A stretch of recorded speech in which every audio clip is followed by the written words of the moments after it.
प्यारे विद्यार्थियों, जो अपन ने इससे पहले का वीडियो देखा था उसमें अपन ने शुक्र जनन की क्रिया से शुक्राणु का निर्माण कैसे होता है ये संपूर्ण प्रक्रिया पढ़ी थी। अपन ने पिछले वीडियो में ये पढ़ा था कि मानव के वृषण जो होते हैं उन वृषणों के अंदर शुक्र जनन नलिकाएं पाई जाती है। शुक्र जनन नलिकाएं, इन शुक्र जनन नलिकाओं के अंदर शुक्र जनन की क्रिया होती है, स्पर्मेटोजेनेसिस, और स्पर्मेटोजेनेसिस की क्रिया के दौरान स्पर्म का निर्माण होता है। मानव का जो स्पर्म होता है उस स्पर्म के निर्माण की जो प्रक्रिया थी वो स्पर्मेटोजेनेसिस कहलाती है। और प्रत्येक जीव के अंदर जो स्पर्म होता है ये आकृति के अंदर अलग अलग प्रकार का होता है। अलग अलग जीव में इसकी आकृति अलग अलग प्रकार की होती है। ये जो चित्र अपन को देख रहे हैं, ये जो ब्लैक बोर्ड पर जो डायग्राम दिख रहा है, ये अनलेबल मानव के स्पर्म का डायग्राम, मानव के एक शुक्राणु की संरचना का डायग्राम है। तो इस डायग्राम को देख करके हमें ऐसा लग रहा है कि यह जो डायग्राम है यह मानव के शुक्राणु का जो स्पर्म होता है वो स्पून टाइप होता है, यानी मानव का स्पर्म चमचाकार होता है, चमचाकार।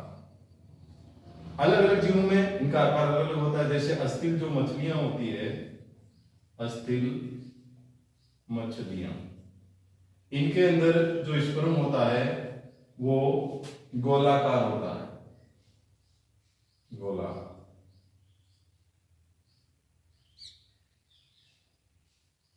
मानव का चमचाकार, अस्थिल मछलियों के अंदर गोलाकार स्पर्म होता है। इसी प्रकार अलग अलग जीवों में इसका आकार अलग अलग होता है। अपन आज इस मानव के स्पर्म की संरचना का नामांकित चित्र बना करके इसकी पूरे स्पर्म की कहानी पढ़ेंगे। ये एक स्पर्म है, इसके अंदर मानव के स्पर्म में प्रमुख रूप से 4 भाग होते हैं। पहला भाग जो होता है वो भाग यहां से लेकर के यहां तक का भाग होता है, जिसे हेड कहा जाता है या शीर्ष कहा जाता है, शीर्ष या हेड। दूसरा भाग यहां से यहां तक होता है जिसे गिरवा या नेक कहा जाता है। तीसरा भाग यहां से लेकर के यहां तक होता है जिसको मध्यखंड, मध्यखंड या मध्य भाग, जिसको इंग्लिश में मिडल पीस, मिडल पीस कहा जाता है। और अंतिम जो चौथा भाग होता है ये, जिसको बोलते हैं टेल या पूंछ। तो ये मानव के एक स्पर्म के अंदर 4 भाग होते हैं। पहला भाग शीर्ष भाग, दूसरा गिरवा, तीसरा मध्यखंड और चौथा टेल, पूंछ। अब इन संपूर्ण भागों की अपन अलग अलग अध्ययन करेंगे। मानव का जो शीर्ष भाग है, इस शीर्ष भाग को, मानव के शुक्राणु का जो शीर्ष भाग है, इसको 2 भागों में बांटा गया है। पहला जो भाग होता है शीर्ष का वो कहलाता है केंद्रक, या इसको इंग्लिश में बोलते हैं न्यूक्लियस, न्यूक्लियस कहते हैं, केंद्रक कहते हैं। और दूसरा जो शीर्ष का भाग होता है वो कहलाता है अग्रपिंडक, या इंग्लिश में इसको बोलते हैं एक्रोसोम, एक्रोसोम। इस शीर्ष को 2 भागों में बांटा गया है। एक भाग कहलाता है केंद्रक, ये भाग, ये पूरा भाग केंद्रक, और ऊपर वाला ये जो भाग है ये भाग कहलाता है एक्रोसोम। तो इसका केंद्र कहते हैं केंद्रक, और ये भाग कहलाता है एक्रोसोम, एक्रोसोम। ये केंद्रक, ये गिरवा भाग है। इस गिरवा भाग के अंदर ये 2 तारकाएं, जिसको इसको बोलते हैं समीपस्थ तारक काय, इसको बोलते हैं दूरस्थ तारक काय। और इस केंद्रक भाग के अंदर ये धागे में जो संरचना दिख रही है ये गुणसूत्रीय पदार्थ है। केंद्रक का गुणसूत्रीय यानी क्रोमेटिड्स, गुणसूत्रीय पदार्थ। इसके बाद में ये मध्यखंड है। इस मध्यखंड के अंदर ये जो संरचना दिख रही है सर्पिल कुंडलित संरचना, इसका नाम है निबेन कर्ण।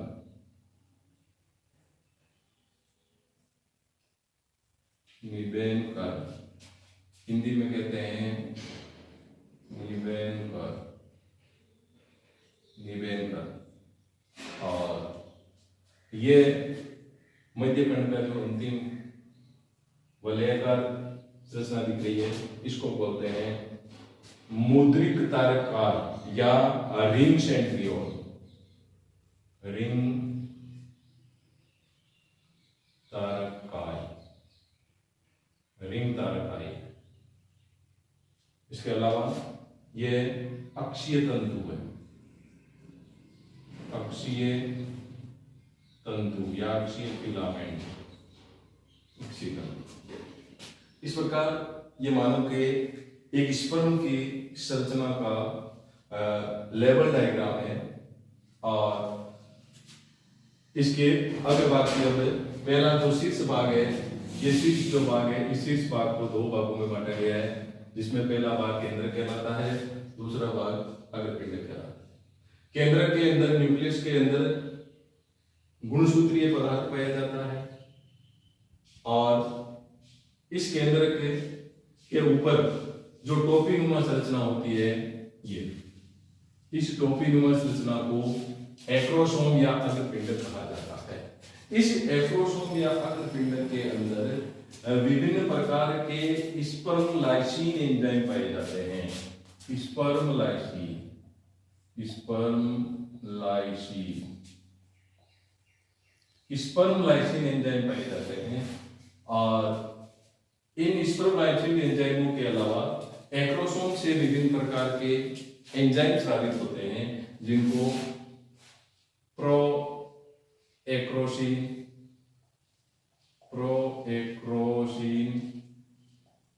एक्रोसिन, बाइंडीन,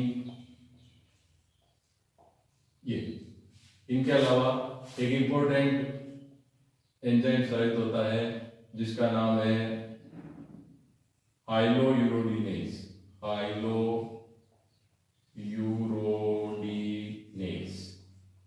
ये इंपॉर्टेंट एंजाइम, ये दोनों एक्रोसिन और हाइलोयूरोडिनेज, ये सभी एंजाइम इस एक्रोसोम के द्वारा स्रावित होते हैं, जिसमें हाइलोयूरोडिनेज और एक्रोसिन यह दोनों एंजाइम जब स्पर्म मादा के अंडाणु से फर्टिलाइजेशन करने के लिए मादा के अंडाणु की दीवारें जो परतें होती है, जिनको अपन जोना पेलोसिडा और कोरोना रेडिएटा कहते हैं, उन दोनों परतों को भेदने का काम करते हैं, उन दोनों को लेन करते हैं। उन दोनों जैसे ये एक ओम है, ये एक ओम की संरचना है जिसको कल वीडियो में पढ़ेंगे। इस ओम में जोना पेलोसिडा और कोरोना रेडिएटा ये जो परतें होती है, इन परतों को ये एक्रोसोम भाग इनका लेन करता है और इस ओम के केंद्र से मिलाता है। तो ये इनका लेन करने का काम इन दोनों एंजाइमों से किया जाता है, हाइलोयूरोडिनेज और एक्रोसिन, इंपॉर्टेंट एंजाइम है।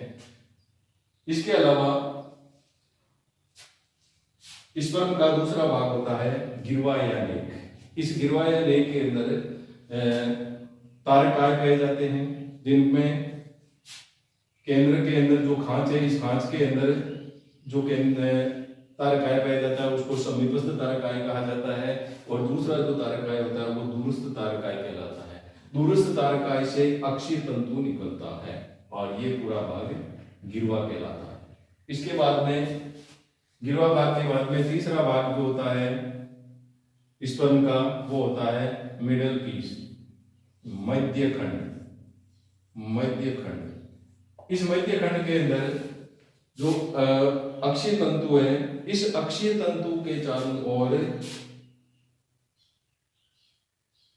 माइटोकॉन्ड्रिया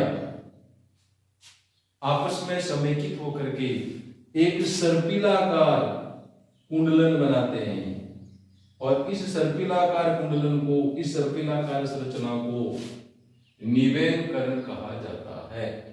जैसा कि अपन जानते हैं mitochondria power house of the cells होता है, और power house of the cells होने की वजह से इसमें ऊर्जा उत्पादन करने की क्षमता होती है, ऊर्जा उत्पन्न करता है, जिससे शुक्राणु को पूरी गति करने के लिए ऊर्जा इसी भाग से प्राप्त होती है। इसलिए इस भाग को स्पर्म का इंजन कहा जाता है।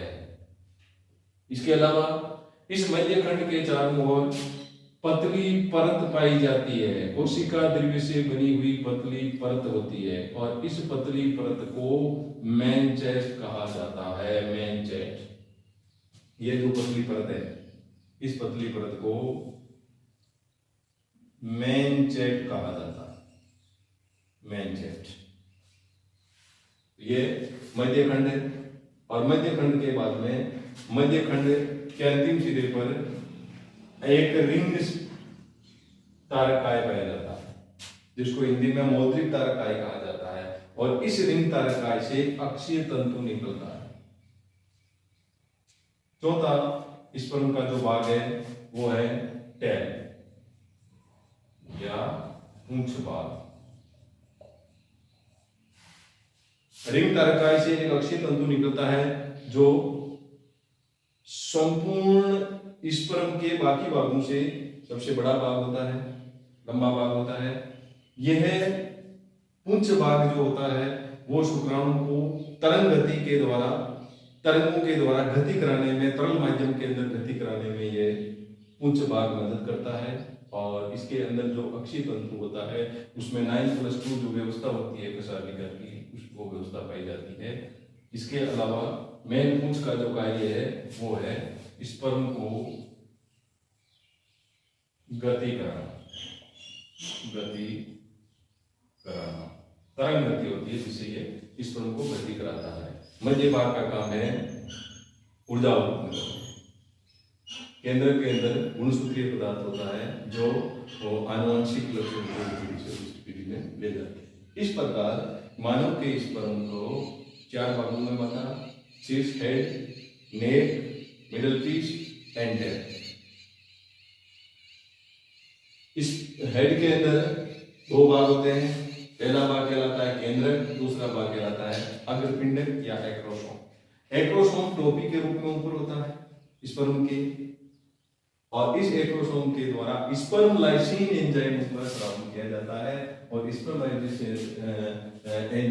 लाइसिन एंजाइमों के अलावा प्रो एक्रोसिन, एक्रोसिन बाइंडिंग और हाइलोयूरोडीनेज एंजाइम का स्राव किया जाता है। यह हाइलोयूरोडीनेज एंजाइम और एक्रोसिन एंजाइम यह मादा के अंडाणु की परतों को भेजने का काम करते हैं, लेन करने का काम करते हैं, इसलिए ये कोलेजन है। इस प्रकार आज के वीडियो में मानव के स्पर्म की संरचना को ही पढ़ेंगे। धन्यवाद।